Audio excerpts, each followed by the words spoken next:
العالمين والصلاة والسلام على إمام المرسلين وخاتم النبيين سيدنا حبيبنا محمد بن عبد الله وعلى آله وصحبه ومن والاه ودعا بدعوته إلى يوم الدين وبعد. السلام عليكم ورحمة الله وبركاته.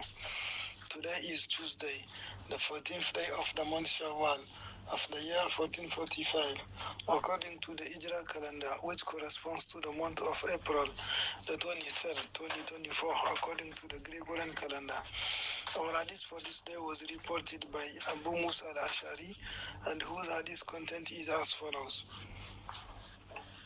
Abu Musa Al-Ash'ari Radiyallah Anhu عن النبي صلى الله عليه وسلم قال إن المؤمن للمؤمن كالبنيان يشد بعضه بعضا وشبك أصابعه رواه البخاري. Our hadith of the day was reported by Abu Musa Al-Ash'ari. May Allah subhanahu wa ta'ala be pleased with him and all the other companions of the Prophet sallallahu alaihi wasallam saying this.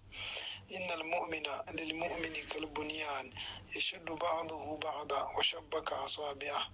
The believer to the believer is like a building with one side supporting the other side, and he has intertwined his fingers. This is a brief translation of this hadith. May Allah subhanahu wa ta'ala make us understand more. So dear brothers and sisters in Islam, through this hadith the Prophet sallallahu alaihi wasallam give us an example by saying that the believer towards his believing brother is like a building in which one part strengthens the other part. This is how Muslims should behave towards each other, so that when one of his brothers has had a happiness, he will try to congratulate him, and conversely, when a bad thing happens to him, he will sympathize with him. This is how every Muslim should behave towards his Muslim brother. May Allah subhanahu wa ta'ala make us understand more. I pray to our Lord that He may place us among His best servants who listen to the words and work with the best of them. Where we have said right and correct, may He be pleased with us, and where we have erred, may He forgive us. I also pray to our Lord that He may forgive all our Muslims, that may He have mercy on them. And those of us who are still alive, may He make us live a pious life. May He make us die in full faith. May He not hold it against us, and may death be a total rest for us. Muslims who are experiencing difficulties in life like debt, worries, grief, poverty, illness, etc.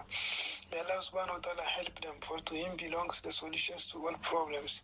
Finally, I pray to our Most High, Most Merciful Lord, to make us abide by the Sunnah of our most beloved Prophet ﷺ, to preserve us from heresy, this misbid'ah, and to grant us all our wishes in this world and hereafter with ease. سبحانك اللهم وبحمدك أشهد أن لا إله إلا أنت أستغفرك وأتوب إليك. السلام عليكم ورحمة الله وبركاته.